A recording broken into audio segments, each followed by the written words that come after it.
추일서정 김광균. 낙엽은 폴란드 망명정부의 집회, 포화에 이즈러진 도른시의 가을 하늘을 생각게 한다. 기른 외줄기 구겨진 넥타이처럼 풀어져 일광의 폭포 속으로 사라지고 조그만 담배 연기를 내뿜으며 세로 2시의 급행차가 들을 달린다. 퍼프라 나무의 근골 사이로 공장의 지붕은 흰 이빨을 드러내인 채 한 가닥 구부러진 절책이 바람에 나부끼고 그 위에 세로팡지로 만든 구름 하나, 자욱한 풀벌레 소리 발길로 치며 홀로 황량한 생각 버릴 곳 없어 허공에 띄우는 돌팔매 하나가 기울어진 풍경의 장막 저쪽에 고독한 반원을 긋고 잠겨 간다. 두 번째 시입니다. 역 한성기. 푸른 물 시그널이 꿈처럼 어리는 거기 조그만 역이 있다. 빈 대합실에는 의지할 의자 하나 없고 이따금 급행열차 어지럽게 경적을 울리며 지나간다. 눈이 오고 비가 오고 아득한 선로 위에 없는 듯 있는 듯 거기 조그마한 역처럼 내가 있다.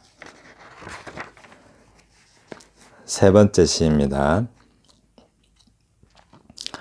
고독이라는 산에 하나 신달자.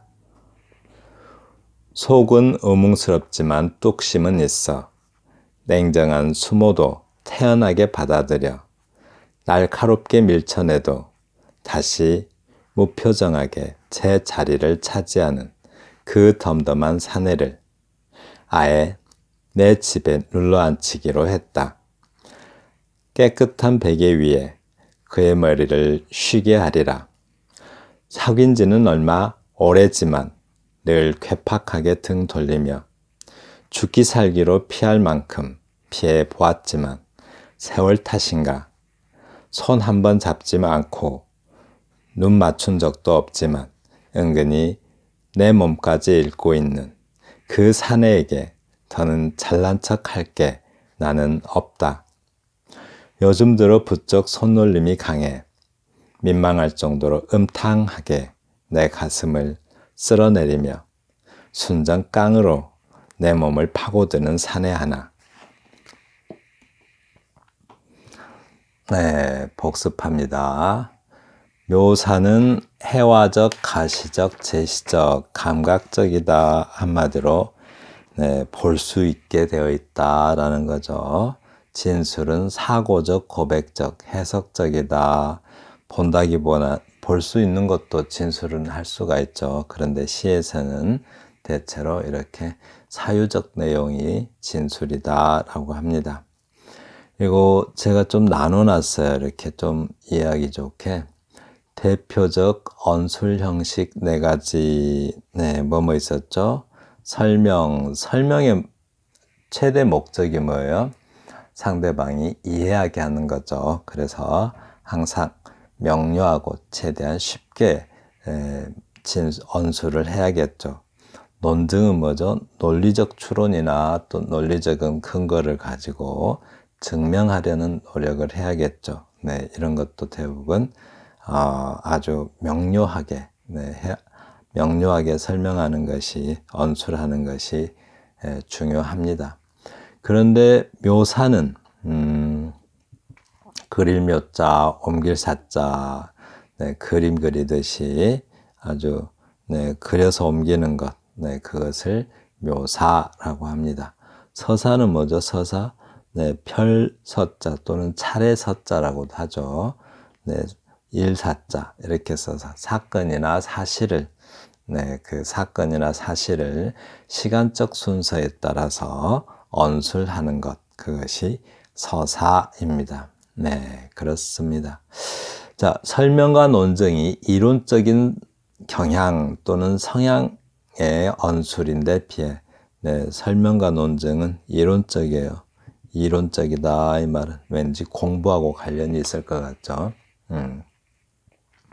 묘사와 서사는 감각적, 암시적 성향의 언술이다 라고 합니다.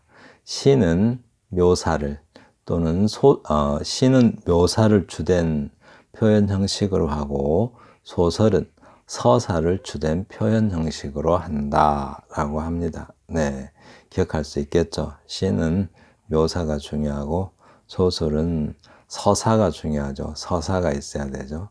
네, 사연이 있어야 돼요. 네, 넘어갑니다. 시적 묘사는 설명적 묘사와 암시적 묘사로 나눌 수 있다라고 합니다. 설명적 묘사는 묘사인데 설명적 묘사의 목적이 뭐예요? 상대방이 알아듣기 쉽게 설명해야 되겠죠. 특히 어디 길을 가르쳐 준다든가 그 묘사죠. 어디 가면 역이 있고 그 역에서 왼쪽으로 돌면 뭐하고 이거는 정보 전달이 목적이죠. 네, 정보 전달. 정보를 전달하는 게 목적이고 암시적 묘사는 대상의 의미를 전달하고 또 의미나 정황을 나타내는 건데 좀 감각적이죠. 네, 넘어갑니다. 시에서 주종을 이루는 것은 암시적 잠깐만요. 시에서 주종을 이루는 암시적 묘사는 이게 진짜 시에서 이게 전부죠, 전부. 네, 암시적 묘사는 시인의 심리가 투영되었는가, 그렇지 않은가에 따라서 주관적 묘사와 객관적 묘사로 나누어진다. 네, 밑에 더 나눠놨어요. 설명 다시 할 거예요. 묘사는 특성상 해화성, 묘사는 그림 같다 이 말이죠. 해화성이라는 것은 그림 같은 성질을 가지고 있고 해화성은 대상의 특성에 따라서 분류해 보면 서경적 구조, 서사적 구조, 심상적 구조로 드러난다. 이 세 가지 꼭 알아두셔야 돼요. 서경은 언어로 그려진 풍경화다. 네, 서가 별서자. 네, 별서자니까 볕경자 풍경이란 뜻이죠. 풍경을 펼친다 이 말 아니겠어요? 그러니까 언어로 그려진 풍경화다라고 해요. 그리고 풍경화적인 공간은 고정 시점, 이동 시점, 회전 시점, 영상 조립 시점 설명했죠. 이거를 좀 이렇게 나눠서 한번 외워보세요. 묘사의 종류 4가지 하고 외우세요. 우선 묘사는 어떻게 나누어요? 설명적 묘사와 암시적 묘사로 나누는데 암시적 묘사는 아까 시인의 심리 상태가 반영되면 심리 상태 여기죠. 시인의 심리 상태가 반영되면 주관적 묘사 그리고 그 심리 상태를 제외하고 객관적으로 그리려고 하면 객관적 묘사 한 번씩 써봐요. 이렇게 묘사의 종류 4가지 설명적 묘사, 암시적 묘사, 주관적 묘사, 객관적 묘사 하고 써보세요. 안 보고 그리고 묘사의 구조 3가지 서경적 구조, 심상적 구조, 또 서사적 구조 이렇게 꼭 외워두시고 묘사의 시점 4가지 고정 시점, 이동 시점, 회전 시점, 영상 조립 시점 설명했죠. 이렇게 이 용어를 외우면 이 단어를 외우면 용어를 외우면 내용은 이해가 됩니다. 네, 한번 외워보세요. 자, 시적 묘사 2번째 시간입니다. 추일 서정, 추일 가을날이네요. 가을날의 서정이래요. 추일 서정하고 김광균 시인의 시입니다. 아마 그 김광균 시인 하면은 좀 모더니즘의 대표적 시인이죠. 좀 명료하게 표현하는 것을 그죠? 시각적으로 간단 명료하게 표현하는 것. 그러니까 시는 어떤 하나의 그림이다라는 어떤 생각을 가지고 시론을 전개했어요. 네, 마치 풍경화 그리듯이 그립니다. 어떤 상태를. 근데 이제 여기에 어떤 상태를 그리는 거죠. 네, 추일서정. 네, 가을날의 서정이니까 어떤 감정의 그림이에요. 한번 볼까요? 낙엽은 폴란드 망명 정부의 집회 포화에 이르러진 토룬시의 가을 하늘을 생각해야 한다. 즉 낙엽은 폴란드 망명 정부의 집회 포화에 이르러진 좀 폴란드 이국적인데 그 나라의 망명 정부의 집회려. 망명 정부의 집회는 쓸모가 없겠죠. 그러니까 낙엽이 그 쓸모없는 집회의 감정으로 이렇게 보여요. 이렇게. 도른시의 가을 하늘을 생각게 한다. 길은 외줄기 구겨진 넥타이처럼 길은 여기다가 이렇게 끊고 외줄기 구겨진 넥타이처럼 풀어져. 길이 그냥 있는 게 아니라 지금 이 표현 하나하나가 어떤 시인의 심리 상태가 다 반영되어 있죠. 이렇게 외줄기 구겨진 넥타이처럼 풀어져 일광의 폭포 속으로 사라지고 조그만 담배 연기를 내뿜으며 잘 읽어보시면 막 그림이 떠올라요. 이렇게 그림이 막 떠올라요. 그림이. 네, 이런 걸 묘사라고 하죠. 세로 두 시의 급행차가 들을 달린다라고 합니다. 그리고 포프라 나무의 근골 사이로, 네, 근골, 힘줄 근자에 그러니까 힘줄과 뼈죠, 뼈. 공장의 지붕은 흰 이빨을 드러낸 채 한 가닥 구부러진 철책이 바람에 나부끼고 라고 합니다. 지금 그러니까 여기서는 지금 처음에 잠깐만요. 이게 너무 넘어가면 네, 이렇게 낙엽을 지금 그리고 있죠. 낙엽에 어떤 그 시인의 시선이 맞춰져 있어요. 그러니까 카메라로 치면 낙엽에 초점이 맞춰져 있는 거죠. 그러다가 다시 길에 또 초점이 맞춰져 있어요. 하나의 대상만 바라보고 있으면 그것은 고정 시점이죠. 그런데 하나의 대상의 변화 과정을 찍으면 또 하나의 대상이 이동했거나 또 어떤 달라진 모습들을 찍으면 그걸 뭐라고 그래요? 이동 시점이라고 그래요. 그런데 지금 한 군데 자, 시인은 한 군데에 고정되어 있어요. 가만히 서 있다고 생각해 보세요.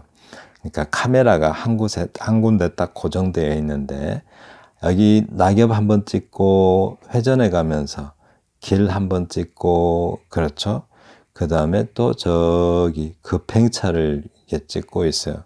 네, 그러니까 대상이 계속 바뀌어가고 있죠.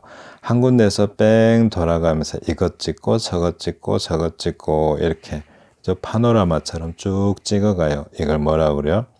회전 시점이라고 하죠. 회전 시점에서 찍고 있어요. 카메라는 한 가운데 있는데 한 바퀴 360도 뺑 돌면서 찍고 있어요. 이렇게. 그리고 또 포프라 나무 근골 사이로 공장의 지붕도 찍어요. 이렇게. 공장의 지붕은 흰 이빨을 드러낸 채 한 가닥 구부러진 철책에 바람이 나부끼고 그 위로 세로 팡지로 만든 구름이 하나. 네, 마치 그림을 그리듯이 그리고 있어요. 자욱한 풀벌레 소리 발길로 치며 홀로 황량한 생각이네요. 갱각이 아니고 홀로 황량한 생각, 그죠? 거칠고 사늘한 황량한 생각. 버릴 곳 없어 호공에 띄우는 돌팔매 하나 기울어진 풍경에 장막 저쪽에 고독한 반원을 긋고 잠겨간다. 이번에는 또 돌 하나 찍고 있어요. 돌. 그러니까 돌 여기저기 이렇게 찍어가고 있는데 마치 어떤 그림을 그리듯이 그러니까 이런 걸 뭐라 그래요? 회화적 이미지라고 하죠. 시각적 이미지. 네, 시각적으로. 그러니까 왠지 감정이 막 즐겁고 그런 건 아니잖아요. 그죠? 뭐 어떤 감정이요? 왠지 좀 화자의, 지금 대부분 끝에 잘 읽어보시면, 네, 시의 힌트들이 다 나옵니다. 이렇게. 허공에 띄우는 돌팔매 하나, 기울어진 풍경의 장막 저쪽에 고독한 반원을 긋고 잠겨 간다라고 하고, 또 여기도 홀로 황량한 생각 버릴 곳 없어라고 하죠. 홀로. 그러니까 감과 어떤 그 고독한 심경, 그러니까 시인의 황량하고 고독한 어떤 감정을 이렇게 시각적으로 묘사한 거 있죠. 마치 그림을 그리듯이 화자의 감정을 시각적으로 아주 선명하게 전달하고 있습니다. 네, 바로 이렇게 표현하는 것이 회전 시점이다라고 할 수가 있습니다. 네, 다음 시 볼게요. 네, 제목이 역입니다. 역. 푸른 볼 시그널이 꿈처럼 어리는 거기 조그만 역이 있다. 빈 대합실에는, 이걸 좀 내려가지고 설명할게요. 네, 네, 역. 푸른불 시그널이 꿈처럼 어리는 거기 조그만 역이 있다. 꿈처럼 어리는 거기래요. 거기. 여기가 아니죠. 지금 거기잖아요. 지금 보고 있는 게 아니에요. 그죠? 보고 있는 게 아니고 거기래요. 생각하고 있어요. 네, 보고 있는 게 아니고 생각하고 있어요. 꿈처럼 어리는 거기. 아련하게 생각나는 거죠. 조그만 역이 있다. 빈 대합실에는 의자 하나 없고 이따금 급행열차 어지럽게 경적을 울리며 지나간다 라고 합니다. 네, 여기는 역에 대한 이미지죠. 역에 대한 이미지인데 사실은 지금 보고 있는 게 아니에요. 보고 있는 게 아니고 생각 속의 이미지죠. 그리고 빈 대합실에는, 이것도 마찬가지로 빈 대합실에는 의지할 의자 하나 없고 급행열차 어지럽게 경적을 울리며 지나간다라고 하는데, 이것도 생각 속의 이미지예요. 지금 보고 있는 게 아니죠. 생각 속의 이미지입니다. 그 역에 대해서 가지고 있는 이미지, 사람들도 별로 안 다니고 의자도 없고 그냥 급행열차 경적 울리면서 가끔 한 대 지나가고 뭐 그런 느낌이죠. 이미지. 봐요. 이것도 눈이 오고 비가 오고, 지금 보고 있으면 눈이 오고 비가 오고 둘 다 할 수는 없겠죠. 한 가지만 해야지. 네, 생각하고 있어요. 생각.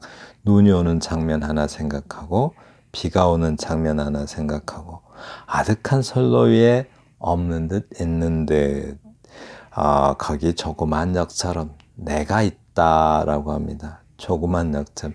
지금 여기 있는 게 아니라 한마디로 역은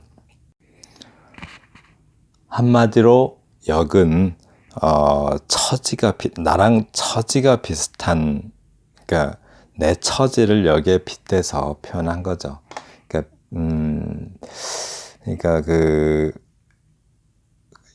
이렇게 네,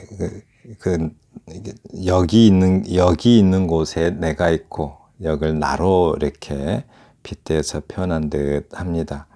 이렇게 비교적 오랫동안 어떤 시인의 생각 속에서 오랫동안 어떤 남아있는 기억이라고 그럴까요? 기억 속에 남아있는 이미지들을, 대상에 대한 이미지들을 현재 시점에서 재구성하는 그런 어떤 모습, 풍경이라고 그럴까요?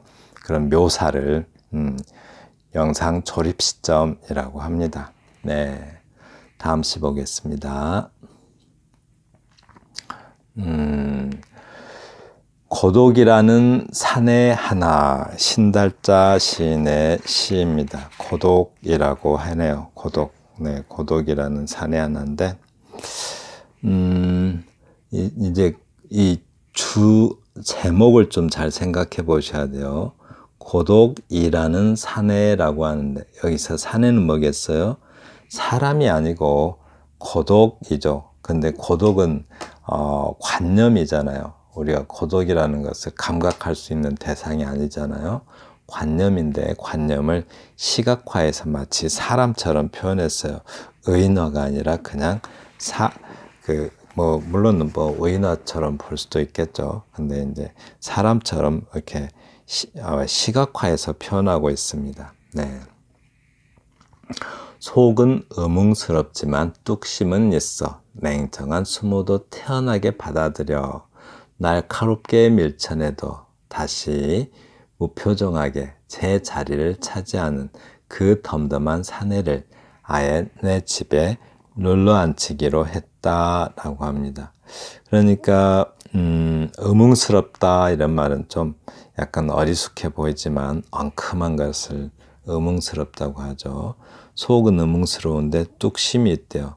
냉정한 수모도 태연하게 받아들여 날카롭게 밀쳐내도 다시 무표정하게 제 자리를 차지하는 그 덤덤한 사내를. 그러니까 사내는 고독이죠. 그러니까 여기서는 시인이 그러니까 이 전체 내용을 보시면 시인의 어떤 그 시선, 그러니까 카메라로 치면 렌즈의 초점이 산에, 이 산에 초점이 맞춰져 있잖아요. 이 산에. 근데 산에 초점이 맞춰져 있는데, 그러니까 산의 성격, 즉 고독의 성격이겠죠. 예, 고독이라는 어떤 관념에 맞춰져 있는데 하나의 그 시각적으로 사내라고 해요. 남자하고 이렇게. 네. 아예 내 집에 눌러 앉히기로 했다라고 합니다. 네. 깨끗한 베개 위에 그의 머리를 쉬게 하리라라고 합니다. 네. 이제 이때는 또 뭐예요? 그 집에 눌러 앉혀놓고 베개 위에 그 머리를 쉬게 할 거라고 해요. 네, 머리를 쉬게 하리라. 사귄 지 오래지만 늘 괴팍하게 등 돌리며 죽기 살기로 피할 만큼 피해 보았지만, 네, 못 피했다는 소리겠죠. 네, 그렇게 피해 보았지만, 세월 탓인가 손 한 번 잡지 않고 눈 맞춘 적도 없지만, 은근히 내 몸까지 읽고 있는 그 사내에게 더는 잘난 척할 게 없다라고 합니다. 이제 단념해서 우리가 살다 보면 늘 고독한데 고독하지 않으려고 해도 고독하죠. 네, 근데 자기 뜻대로 안 돼요. 근데 고독은 늘 옆에 있어요. 그래서 그냥 고독이랑 같이 살자 하고 받아들이는 태도입니다. 여기서도 보시면 어때요? 여기서는 고독이라는 그러니까 관념이죠. 사내는 어떻게 고독을 대할지, 즉 어떻게 대하겠다라는 어떤 화자의 의지가 반영된 것 같고요. 또 이렇게 보시면 이렇게 보시면 네, 여기는 어떤 과거에 있었던 그죠? 과거에 고독을 대했었던, 그죠? 고독을 과거에 어떻게 대했었는지, 그죠? 고독을 대하는 과거에 고독을 대하는 화자의 태도에다 이렇게 또 초점을 맞춰놨어요. 네, 계속 초점이 돌아가죠. 은근히 내 몸을 읽고 있는 그 사내에게 현재는 그 사내에게 더는 잘난 척할 게 없다라고 합니다. 네, 이제 어떻게요? 네, 순응해야 되겠죠. 요즘 들어 부쩍 손놀림이 강해 민망할 정도로 음탕하게 내 가슴을 쓸어내리며 순정깡으로 내 몸을 파고드는 사내 하나.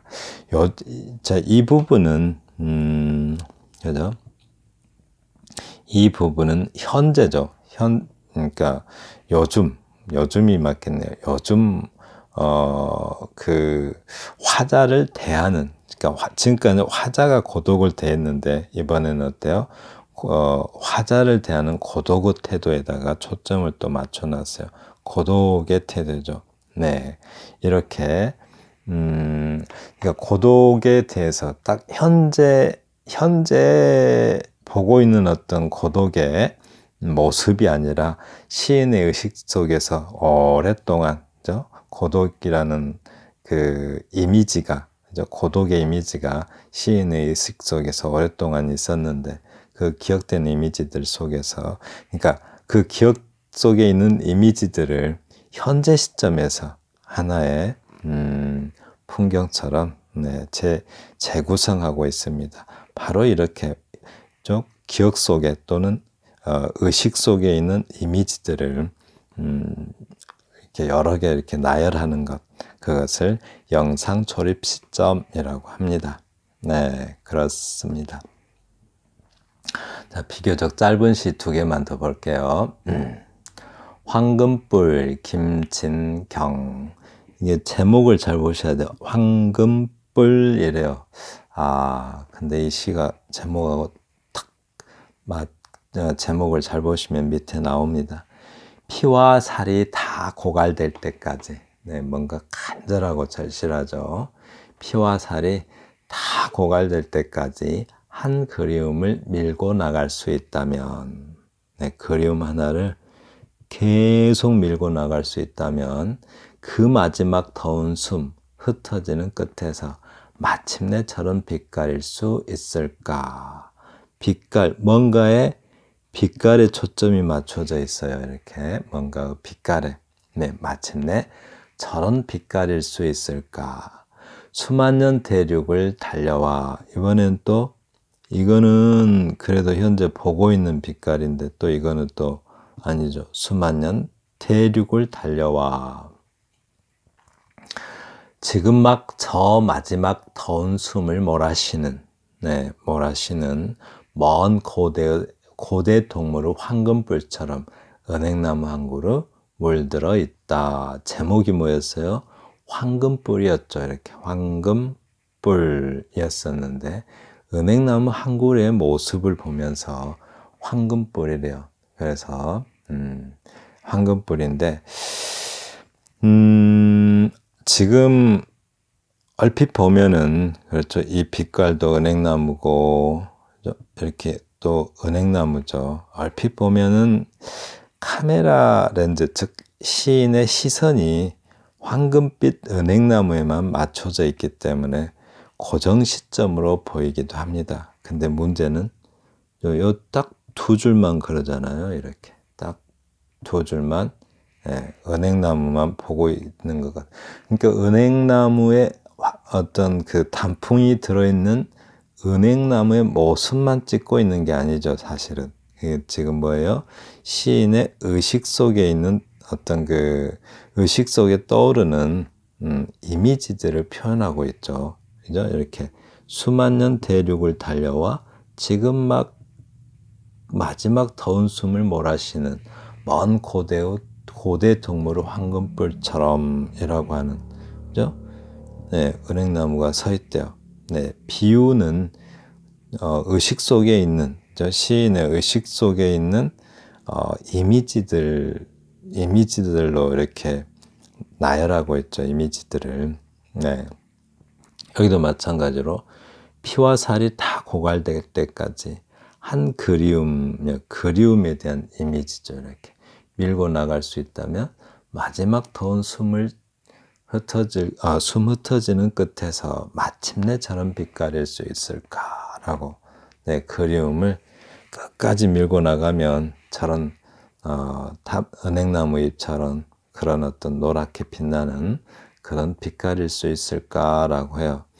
그러니까 은행나무의 모습을 그리는 게 목적이 아니었기 때문에 그냥 고정 시점이라고 보기에는 조금 무리가 있어 보이고요. 오히려 의식 속에 떠오르는 여러 가지 이미지들을 표현했기 때문에 영상 조립 시점이라고 보는 게 조금 더 합당할 것 같습니다. 조금 애매하긴 하죠. 네. 냉장고, 이거는 아주 분명합니다. 네, 이 시는 그것이 아주 분명해요. 냉장고라고 합니다. 이재문 시인의 시고요. 한밤중 시가 뭐 어려운 부분이 없어요. 그냥 읽으시면 됩니다. 한밤중 늙고 지친 여자가 울고 있다. 한밤중에 늙고 지친 여자가 울고 있다. 제목이 냉장고니까 빤하겠죠. 이렇게 지금 냉장고예요. 제목이. 한밤중 늙고 지친 여자가 울고 있다.